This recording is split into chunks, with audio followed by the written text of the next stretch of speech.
Là, on est dans la technique d'approche. Donc il va s'asseoir. Voilà, il le pousse hein, du genou pour voir si le monsieur dort. Voilà, d'un côté. Hop, je tapote avec la main. Je regarde ce qu'il a dans la poche. Est-ce qu'il a des clés? Est-ce qu'il a un téléphone? Est-ce qu'il a quelque chose qui m'intéresse? Et puis, bah, on a fait la poche droite, bah, on va faire la poche gauche. Caractéristique, une infraction, un vol. Et là, on voit apparaître un usager. C'est très clairement quelqu'un qui a le comportement d'un usager, qui attend sa rame matinalement. Et là, qu'est-ce qui lui passe dans la tête? Je ne sais pas. Vous voyez, il est... je stoppe vraiment, il n'a pas l'attitude de quelqu'un qui est... voilà, il n'est pas bien, il est plié en deux.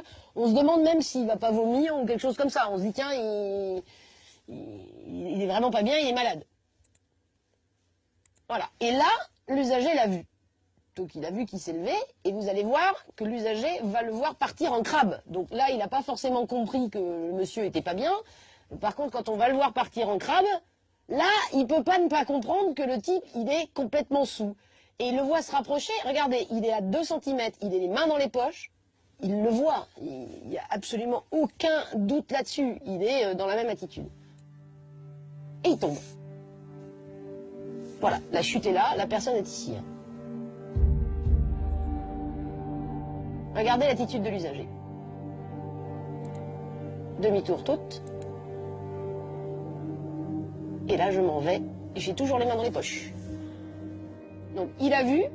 Il n'a aucun danger pour lui-même. La rame arrive. Or, l'usager qui a fait demi-tour, ça ne l'alerte pas plus. Il sent bien que le danger va... Non seulement le monsieur est peut-être KO, mort ou électrocuté, mais qu'en plus, il y a le risque qu'il soit écrasé par la rame.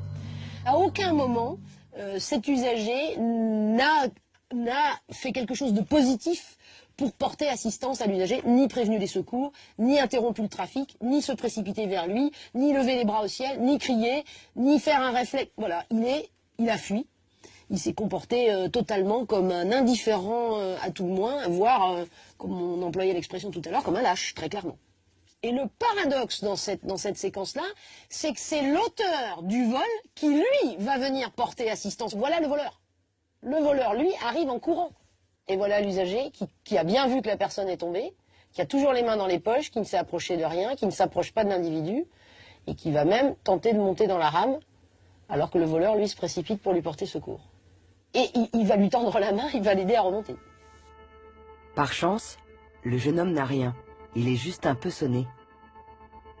Grâce à son voleur, il a sans doute échappé au pire. Ça montre bien qu'il y a de l'humain derrière ce réflexe de l'assistance. Et que le voleur, il a réagi pas en voleur, il a réagi en être humain en se disant « Je suis peut-être un voleur, je suis peut-être un salaud parce que je suis un voleur, mais je suis pas un salaud au point de laisser cette personne s'électrocuter et ne pas spontanément... » Et on le voit courir vers l'individu. Donc on sent que l'humain a pris largement le dessus sur le voleur. Bah, c'est peut-être la belle leçon philosophique que dans tout voleur, il y a un être humain et que dans tout passif, il y a peut-être un salaud.